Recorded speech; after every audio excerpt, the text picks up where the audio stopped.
one thing na lagi lumalabas sa feed ko, and one thing na laging tatanong ng mga tao sa akin is how do you survive being single? Now, I'm single, it's true. I've been single for the past 3 years, okay? And even way before that, kasi I just had the one boyfriend that I didn't end up marrying. So, I've been single for three years, and I got a lot of questions about that and about how I survive being single. As if plague yung pagiging single, as if curse yung pagiging single, as if being single is a bad thing. But actually, it's not. Being single is a different path, but it's not worse than being in a relationship. And I want to emphasize that point. Kasi a lot of people act like parang pag single ka, pangit ka. At pag may boyfriend ka or may asawa ka, ay maganda ka. And I get that a lot, especially when I come home to the provinces, whether here or sa Pampanga. Okay? I have cousins who tell me na parang, ay, bakit wala kang boyfriend? And then they would look at me from head to foot and say na, ay, hindi ka kasi nag-aayos, or hindi ka kasi nagpapalda, hindi ka kasi nagli-lipstick, hindi ka kasi ganyan-ganyan. So basically, you have to change yourself in order for you to have a boyfriend. But the thing is, I don't believe that, okay? Di ibig sabihin na single kayo, pangit kayo. You have to get that out of your head. If you want to be single and satisfied, that's what you have to do. Hindi necessarily pangit ka pag single ka, okay? Another thing that I want you to understand is this, okay? You can love without being romantically loved. Ano ibig sabihin nun?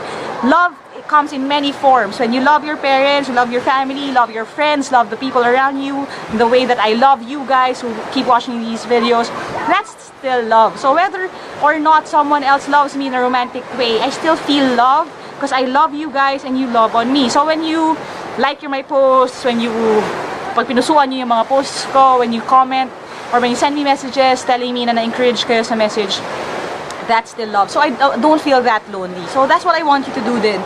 Find people who will love you, love your family, ano yun. Love is not exclusive to romantic love. Okay? Another thing would be find your passion. Okay? I think kasi, iba-iba naman talaga tayo ng calling. Now, if hindi ko pa alam, kasi I'm still alive, kung called ako to be a single forever.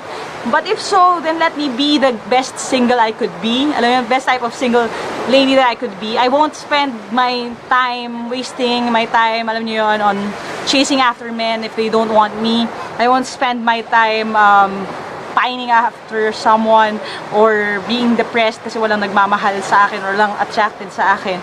Instead, I would do what God has called me to do. I'm born for a purpose here. I'm here to teach. I'm here to share new positive things to other people, motivate other people, inspire other people. And as long as I'm doing that, whether single ako or hindi, I'm happy. So what I want you to do then, if you're single and alam niyo yun, nasa same boat tayo, find your passion. Spend your time wisely. Huwag niyo sayangin yung oras ninyo just feeling lonely and feeling single. Another thing na I'm going to ask you to do is this: avoid toxic people, okay? Avoid toxic people who will hate on you dahil single kayo, or avoid people who will, alam niyo, flaunt their being in a romantic relationship in front of you. Find happy single people. There are a lot of us. If you want, we can hang out, okay? Kasi me, my sisters, and our friends who are all single, we love spending time with each other. We love, alam niyo, encouraging one another. So find people like that for you guys, okay? Avoid toxic people. Don't waste your time. Alam niyo yun, manood kayo ng mga rom-com or mga romantic movies and just feel sad and feel sorry about yourself kasi wala kang romantic relationship, okay? So again, find your passion, do what you love, be yourself, ganyan. Don't remember that being single does not mean that you're ugly. In the same way that being in a relationship does not make you make you beautiful, okay? We are all pretty naman in our own ways. So whether you're single or not, that doesn't mean na pangit or maganda ka. Just be yourself, okay? So how do you survive being single? Being single is not something that you survive. You thrive on being single. Kasi being single, if you are born to, alam niyo, have a family someday, being single is your training ground in order for you to be the best wife that you could be the best mom that you could be. So enjoy the process. Right now, alam niyo yun, I don't have a romantic relationship, but if it happens, then it happens. And the good thing is, I would be a better mom today than I I would have been 2 years ago kasi I keep improving on myself. I keep growing. And honestly, like, I mean, getting Haley, my dog, just made me realize a lot of things about being a parent, about being a mom. And siya yung nagiging training, alam niyo yun, training ground ko for that. So, ibig sabihin nun, hindi ibig sabihin na you're not actually in a relationship or you're not actually a mom. Tapos na yung growth. Keep growing, kahit nasaan kayo. Each day is, alam niyo yun, an opportunity for you to grow. So, you don't survive being single, you thrive on being single, you grow, you become happy, and I beg to differ kasi doon sa MC sa kasal ng cousin ko, which is the reason why we're here in Aklan. Sabi ng MC, wala daw such a thing as someone who is single and happy. Lahat daw ng single, sad. Kasi daw, malungkot daw makipag-holding hands sa sarili. But the thing is, okay, hindi rin nasakutan ng pagiging happy, ang pagiging in a relationship. I know a lot of people who are in a relationship. I was in a relationship and I was never this happy. So, ano ibig sabihin nun? Be who you are, grow as who you are right now sa buhay. Be the best you that you can be right now, and that would make you happy.